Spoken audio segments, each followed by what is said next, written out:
Morning. Look at my Brazilian. Put a bit of seed up there as well. Hopefully that'll fill in. You can see the new grass. Look.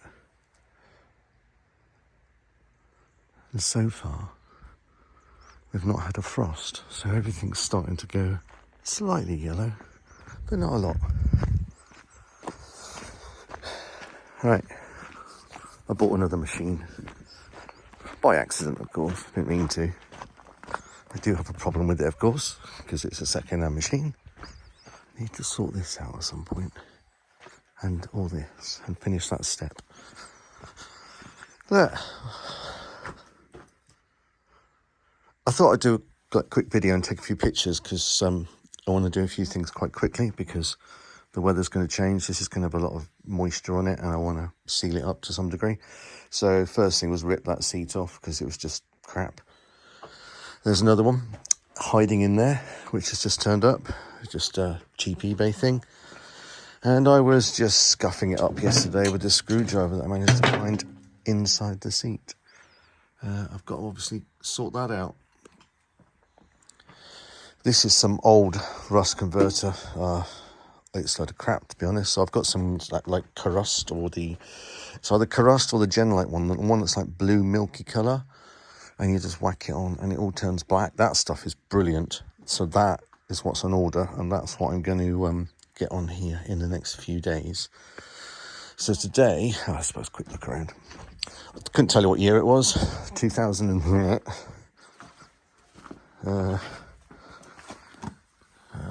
can you see? Maybe you can tell me because I can't read that. Does it say?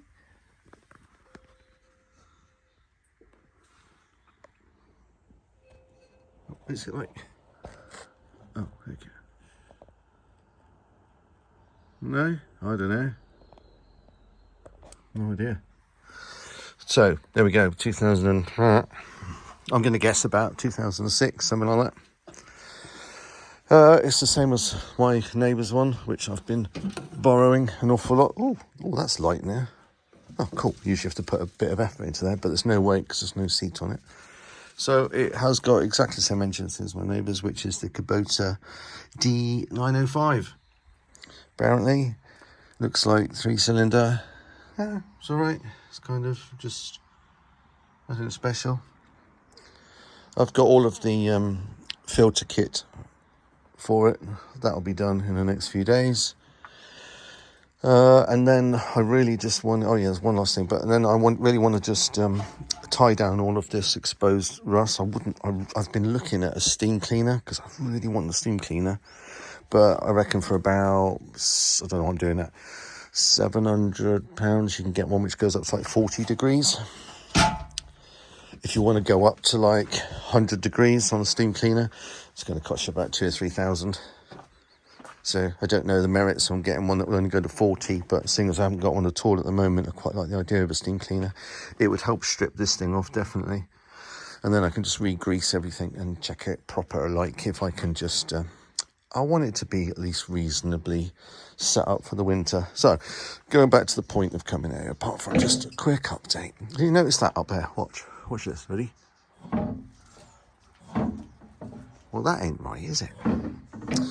So something I've got to do while I'm down here, I don't know what that is, but I think I'm going to take it off and throw it away. What's going on there? Why is that hitting that? A bit weird. So I need to measure that because I'm probably going to replace it. But there's something wrong with the machine as it is, apart from it needing a service and needing a bit of love and a bit of maintenance, is the steering wheel. Now, it looks like it's reasonably centred there. But look, if I pull it back in line there, that might just be enough to clear here. So what's going on? Well, that in itself isn't too bad, right? Apart from this knobbly thing here, it won't move. I put WD-40 on all of anything that looks like it might want to come undone so that I can come along, as you can see, I can come along and undo it at another point. But why is that relevant? Oh yeah, put WD-40 on here just to try and release that because I'm thinking that's a bit stuck. So then I started thinking about replacing the steering wheel and really need to get to the bottom of what's going on with this here. Well, it gets worse than that, so let's just watch this. So this is an adjustment. So if you lift your seat up here by a couple of foot, well, luckily you can put the steering wheel up there like that, so you can drive it, you know, sat up there. This is a feature.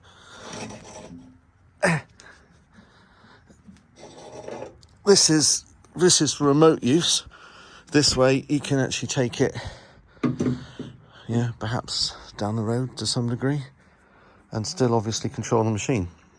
I must admit, it's not as efficient if you use this in remote mode. This bit doesn't tend to move in the way you might expect it to if you twiddle that. So, what's going on with it? There's, apart from I just stuck that in the mud, was probably a really stupid idea, because there is grease on the bottom, and there is a spline on there, which I'm now going to have to clean off before I put that back on again. What an idiot. I'm trying to flip it over with one hand. Let's take it out into the light. Let's see. So there's a ridge. There's definitely something there. Okay, good. And on this side, so I think that thing was actually sat up too high. And on there, we've got some sort of penis thing going on the end there. And something's clearly missing. Now what I don't know is where's it missing from? So is it missing from, is there a collar that sits on there that should be fixed to that? Or should there be like a bearing there? I don't know. So this is my current kind of dilemma. So if I hadn't done that, which was a stupid thing to do, quite honestly, then I could just slot that back in and gravity would just sit into the hydraulic steering box at the bottom, and it will work. So it will work because gravity will keep that in place. But still, I would like to sort it out. So I need to work out, what do I need? There's nothing there.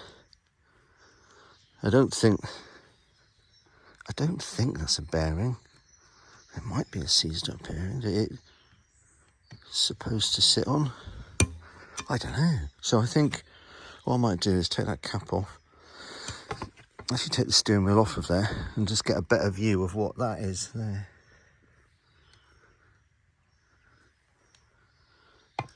This definitely looks like some sort of clippy thing going on there. Right, I don't know. So that's one of my first considerations. There we have it. It all works. I want the engine to be a little bit smoother. It's okay, it just sounds a little bit lumpy. I mean, it's a 3-cylinder, so it's always going to be a little bit sort of raspy, but I'm hoping that a service will clean it all up and just smooth it all out.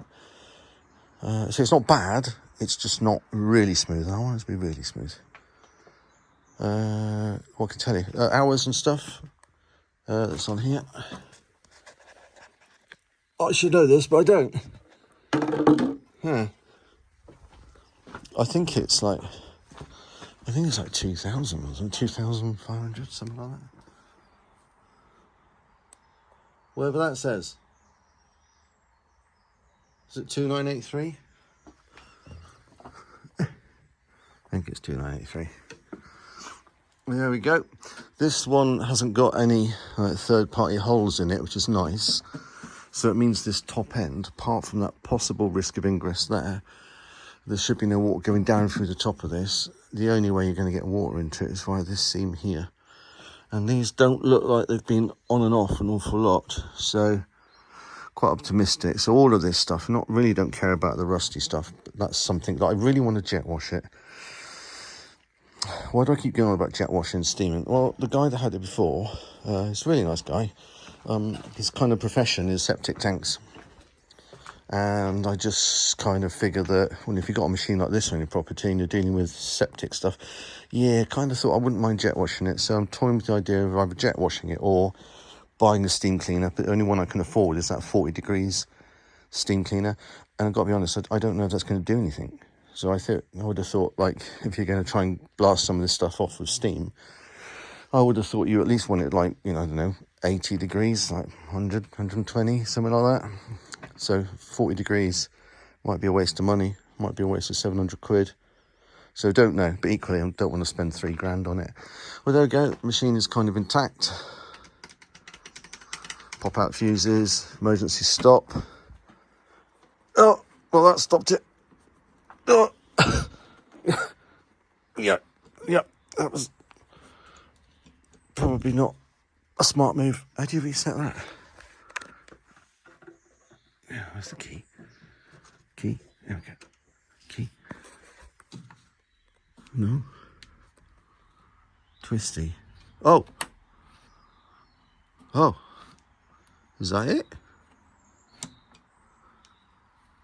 Ah, okay.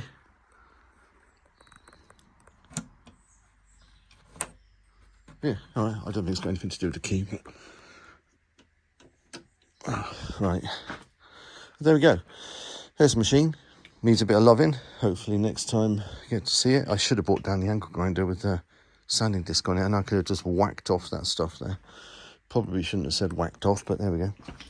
Right, there is my HD1000 Terex Benford high lift little dumper that needs a bit of tickling up, but ultimately reasonably and generally a simple machine, which I think. Look at that, it's even got that cable left intact, which goes down to that thing, which has got one of those like, oh yeah, it's got like a socket there. Oh, might get a little light for it. That'll be pretty. I could take off the digger actually, because I don't use that one. It's all right, isn't it? What do you think?